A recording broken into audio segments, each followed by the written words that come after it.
12 floor पर leakage मारने आया हूँ। आप देख भी सकते हैं किसी वेल्डर ने छोड़ दिया, इतना सामने देख रहा फिर भी छोड़ दिया। और मैं आपको कल अपने एक वीडियो में बताया था कि मैं वेल्डिंग का काम छोड़ रहा हूँ, लेकिन इंजीनियर से तो बोलना पड़ेगा ना। जब मैं इंजीनियर से बोला तो बोला कि नहीं, पेमेंट को लोचा होगा, तो मेरे से नहीं कुछ बोलने का। हेलो गाइस, आप सभी का मेरा न्यू ब्लॉग में स्वागत है।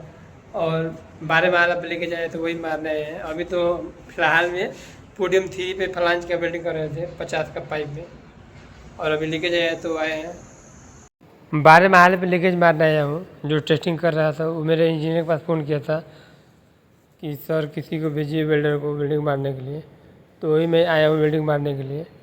तो जो अभी टेस्टिंग कर रहा है वो बोल रहा था कि बताओ भाई, इतना सामने एकदम दिख रहा है वेल्डिंग, फिर भी वो छोड़ दिया है। उस वेल्डर को गाली दे रहा था जो टेस्टिंग कर रहा है कि बताओ, उसके बस जब बस का बात नहीं था तो उसको वेल्डिंग नहीं मारना चाहिए। उसकी वजह से मेरे को इधर 2 घंटा लग गया, नहीं तो मैं अब तक 3 माल पे जाकर टेस्टिंग करता। अब लीकेज मार दिए हैं और फिर दोबारा पानी चढ़ा रहे हैं। उसके बाद फिर देखते हैं लीकेज आता है कहीं कि फिर वही आ जाता है जहाँ पर मारे। उसके बाद फिर जाएंगे नीचे। आप देख भी सकते हैं कि टेस्टिंग हो रहा है। ये भैया टेस्टिंग करने वाले पीवीसी का, और जहाँ पर वेल्डिंग मशीन दिख रहा है वहीं पर हम वेल्डिंग मार रहे थे जो लीकेज आएगा। आप सोच रहे हैं कि चश्मा में क्यों लगाया हो, तो मेरे को वेल्डिंग लाइट लगा है और आँख में दर्द कर रहा है। ऐसे तो ड्रॉप डाल खाया हूँ और दवा भी खाया हूँ, फिर भी थोड़ा ताकने में दिक्कत हो रहा है, इसलिए चश्मा लगा के रहता हूँ। क्योंकि छुट्टी मारूंगा तो फिर आज के दिहाड़ी कटेगा, तो क्या करेंगे दवा खा कर आना पड़ता है काम करने के लिए। आज भी 6 PM में छुट्टी हो गया और आज भी ओवर टाइम नहीं चला। जैसे कि मैं आपको कल बता रहा था अपने एक वीडियो में कि मैं वेल्डिंग का काम छोड़ रहा हूँ, लेकिन इंजीनियर को तो बताना पड़ेगा ना जब वेल्डिंग का मैं काम छोड़ रहा हूँ, नहीं तो फिर पेमेंट मेरा फंसा देगा वो। तो उसको जब बोला कि सर मैं वेल्डिंग काम छोड़ रहा हूँ, मैं गाँव जाऊँगा या फिर मैं दूसरा काम करने जाऊँगा, वेल्डिंग काम नहीं करना है। तो बोला क्यों?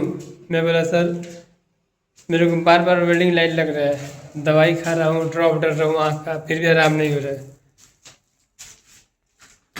तो बोल रहा है कि अरे अभी वेल्डर ज़्यादा नहीं है, 2-3 वेल्डर है और काम को बहुत ज़्यादा चाल है।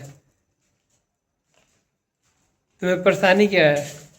तो मैं बोला कि सर आपको बता ही दिया। तो बोल रहा है कि ठीक है 2-4 दिन तुम वेल्डिंग मत मारो, तब तक तुम्हारा आँख सही हो जाएगा, लेकिन वेल्डिंग काम मत छोड़ा अभी, क्योंकि यहाँ पर अर्जेंट है। वेल्डर बहुत कम, 2 ही 3 है। तुम ऐसा करो कि 2-4 दिन वेल्डिंग मत मारो, दूसरा काम करो, ग्राइंडिंग करो, कटिंग करो सब। मैं बोला ठीक है सर। तो फिर अभी वेल्डिंग नहीं मार रहा हूँ।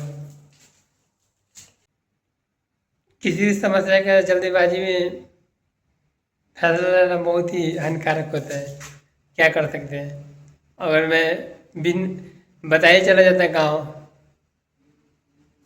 तो फिर भी मेरा पेमेंट फंसा जाता है, इसीलिए बताना पड़ा ऐसा ऐसा बात है। तो बोला ठीक है वेल्डिंग मत मारो। तभी क्या करेंगे वैसा ही करेंगे।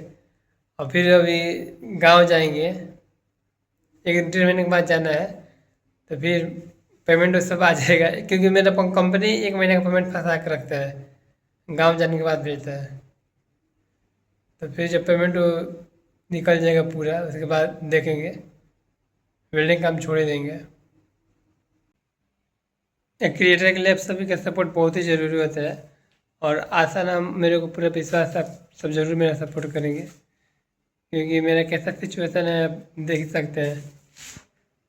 कुछ समझ नहीं आ रहा है कि गांव जाऊँ कि काम करूँ, मजबूरी में काम करना ही पड़ेगा, नहीं तो इंजीनियर बता ही रहा है कि काम करो, उसका बात नहीं मानेंगे, गांव चले जाएंगे तो फिर पेमेंट मेरा फंसा देगा। अभी क्या करेंगे? नहीं जाएंगे। इस वीडियो को लाइक एंड सब्सक्राइब और कमेंट जरूर कीजिए, और मुझे सपोर्ट कीजिए प्लीज़। नेक्स्ट ब्लॉग में मिलते हैं, क्योंकि मेरा कैसा हाल आप देख सकते हैं। कुछ समझ नहीं आ रहा क्या करूँ क्या नहीं करूँ।